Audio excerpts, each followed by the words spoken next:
수투에서 함수 형태에서의 수렴과 발산을 배웠고 여기에서 나오는 건 수열이고요. 그럼 차이점은 형태는 비슷하게 가지만 함수는 x의 값이 실수 전체에 해당하는 정의역에 대해서 그래프에 대해서 수렴과 발산을 봤다면 수열은 일반항 AN에서 n이 자연수이기 때문에 그래프 전체가 연속적인 그래프를 그리지 않고 점의 형태를 띠는 형태로 그래프가 그려지겠죠. 이러한 점에 대해서 그 극한을 조사하는 게 수열의 수렴과 발산에 해당합니다. 자, 그럼 다시 정리. 수열의 수렴. 수열에서 n의 값이 한없이 커질 때 an이 여기에서는 우리가 수투에서 배우는 함수에서는 x가 어떤 하나의 값에 다가가는 형태, x가 a라는 값에 다가갈 때랑 x가 무한대로 갈 때 이 두 가지 형태를 다 했다면 수열에서 수렴과 발산을 조사할 땐 n의 값이 한없이 커지는 n이 무한대로 가는 상황만 얘기를 합니다. 어느 하나의 값에 다가가는 거 관심 없고 무한히 커질 때, 한없이 커질 때 an의 값이 일정한 값 알파에 한없이 가까워지면 an은 수렴한다 라고 하고 이게 바로 극한값, 극한이 되겠죠. 기호에 대한 얘기는 수토와 동일합니다. 리미트 n이 무한대로 갈 때 그 일반항 an은 알파에 다가간다. n이 무한대로 갈 때 an은 알파에 다가간다. 우리가 이제 사용을 해봤지만 리미트의 표현을 더 많이 쓰겠죠. 그리고 수열에서 모든 자연수 n에 대해서 an이 c 상수 형태로 간다면 이 일반항의 극한은 c가 된다. 그래프 형태로 보겠습니다. 수열은 수의 나열이기 때문에 첫 번째 an이 2분의 3, 3분의 4 이렇게 주어졌다라는 건 첫 항 1에 대해서 a1은 2, a2는 2분의 3, a3은 3분의 4, a4는 4분의 5 이런 식으로 가면서 n분의 n 플러스 1 이렇게 된다면 과연 이 값은 n이 무한히 커질 때 어디로 가는지에 대해서 점점점 가는데 지금 방향성이 보이죠? 어디에 다가가고 있다? 1에 다가가고 있죠? 그래서 리미트 n이 무한대로 갈 때 일반항 an은 극한값이 1이다.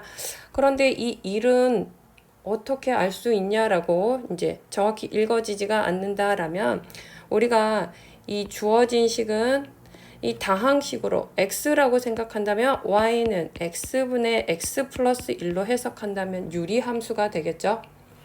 그리고 여기에서 점근선이 y는 1분의 1 그래서 1에 해당하는 거 맞죠? 이 점근선에 다가가는 형태 수열을 다루지만 다항함수의 일부라고 생각해주면 되거든요.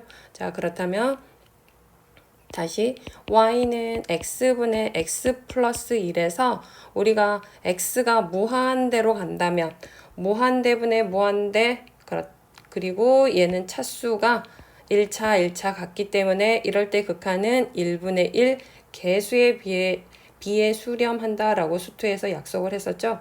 그래서 그냥 읽어줄 때 이 일반항의 극한값은 바로 개수에 비 1에 수렴한다 라고 읽어주면 되겠죠. 두 번째로 다시 한번 확인해보면 수는 1, 마이너스 2분의 1, 3분의 1, 마이너스 4분의 1. 이런 형태는 우리가 수투에서 다항함수, 함수 형태에서 그래프적으로 다룰 수가 이제 없는 식이었죠. 그럼 점을 찍어 보겠죠. 첫 항에 대해서는 1, 두 번째는 마이너스 2분의 1, 세 번째는 3분의 1, 네 번째는 마이너스 양수 음수를 여기 앞에가 마이너스 1에 대한 n 플러스 1제곱 형태를 띠고 있기 때문에 지수가 홀수면 음수, 지수가 짝수면 플러스 형태로 부호가 바뀌고 있죠. 이렇게 왔다 갔다 한다면 이런 상태에서 점점점 x축에 다가간다라는 그 방향성을 읽어줘서 이럴 때 이 수열의 극한은 x는 n이 무한대로 갈 때 이 일반항의 극한값은 0이다. 결국 수렴한다라는 형태입니다. 자, 두 번째 이러한 BN의 형태는 다항에서 보지 않았던 형태죠. 이거에 대해서는 밑에서 다시 한번 자 이렇게 왔다 갔다 하고 있다라는 표현 한번 해주고요. 하지만 얘가 X축 Y값이 0에 다가가는 형태로 가고 있다라는 방향은 읽어줄 수 있겠죠. 그래서 우리가 이 극한값은 0이라고 합니다. 자, 그 다음에 상수함수에 대해서 다시 한번 보면 세 번째 상수함수고요. 자, AN이 C라는 상수함수일 때 첫 항에 대해서도 C, 두 번째도 C, 세 번째도 C, 네 번째도 C. 그렇다면 이 일반항 n이 무한대로 갈 때 an의 극한값은 결국 c다라고. 상수함수는 다항함수에서나 수열에서나 동일하게 이렇게 c라고 그냥 그대로 수렴한다고 읽어주면 됩니다. 자, 그럼 수열에서 수렴을 받다면 이번에는 발산을 보면 되겠죠. 수열이 수렴하지 않는다. 수렴하지 않으면 우리는 그걸 모두 발산이라고 하고요. 발산한다면 극한값은 당연히 없겠죠. 수열 AN에서 n이 한없이 커질 때 이 AN의 값도 한없이 커져버리면 양의 무한대로 간다라고 읽어주겠죠. 그리고 기호로 리미트 n이 무한대로 갈 때 AN의 극한은 무한대. 사실 이건 극한값은 아니다라고 했습니다. 무한대. 그리고 이렇게도 쓸 수 있지만 우리는 리미트의 기호를 쓰겠죠. 두 번째, n이 한없이 커질 때 an의 값이 음수이면서 절대값이 한없이 커지면 음의 무한대라고 읽어주면 되겠죠.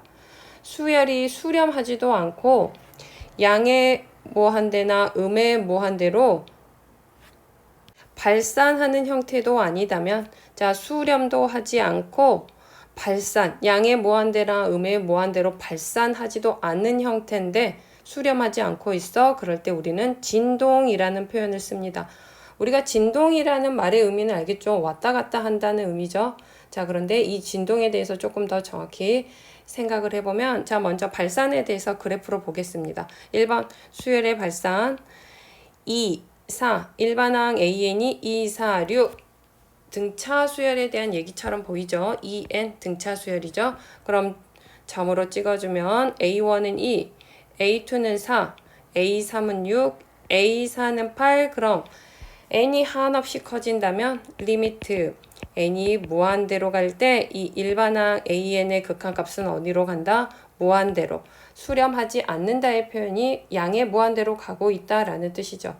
자, 두 번째에서는 bn이 마일, 마이, 마사, 음의 형태로 한없이 자, 여기 형태로 보니까 지수 함수 형태인데 앞에 마이너스가 붙어있는 꼴이죠. 등비 형태가 되겠죠.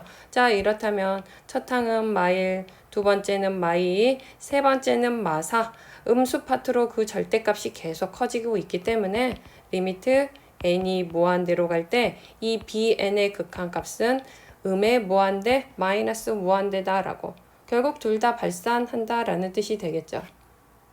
자, 그 다음 주의해야 될 거 이제 이쪽 두 가지 그래프 형태를 좀 주의해야 되는데요. 그래프가 왔다 갔다 하고 있습니다.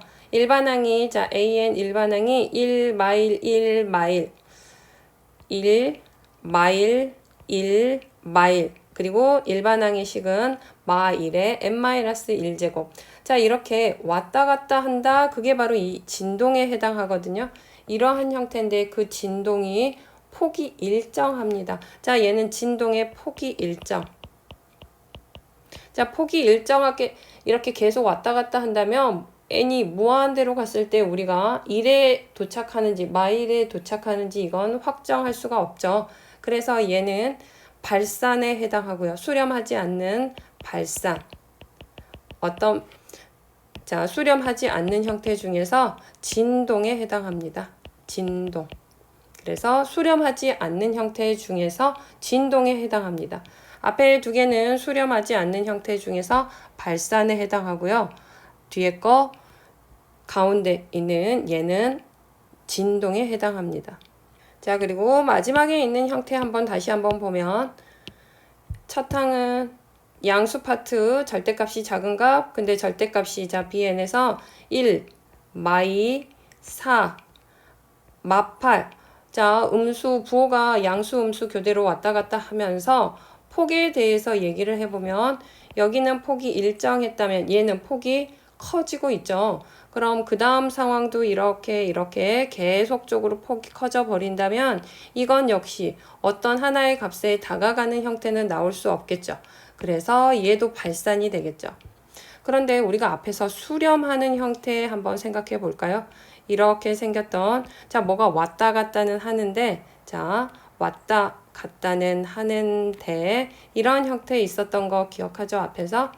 자, 이런 형태로 왔다 갔다 진동, 자, 뭐가 왔다 갔다 하는 건 맞는데, 어디에 이 폭이 좁아지고 있죠? 폭이 어떻게 되고 있어? 좁아지고 있죠. 이럴 때는 수렴하고 있다. 그 다가가는 값이 보였죠. 수렴. 그런데 왔다 갔다 하는 형태 중에서 폭이 일정하거나 폭이 어떻게 된다면 넓어진다면 그렇다면 얘는 뭐가 된다? 발산이 되겠죠. 자, 그래서 왔다 갔다 한다 그래서 전부 발산 또는 수렴 이렇게 보면 안 되고 그 폭이 어느 정도냐에 따라서 우리가 수렴하는지 발산하는지가 결정이 되겠죠. 자, 그럼 다시 한번 정리해주면 우리가 어떤 하나의 값에 다가가면 수렴, 하지만 진동을 포함해서 어느 하나의 값에 다가가지 않으면 우리가 이걸 모두 뭐라 그런다? 발산이라고 한다고요. 자, 수열에 대해서 다시 한번 마무리 정리해주면 수열 AN에 대해서 수렴하는 경우와 발산하는 경우, 수렴하면 그 값이 알파다. 이 알파가 바로 극한값이라고 얘기를 해주고요.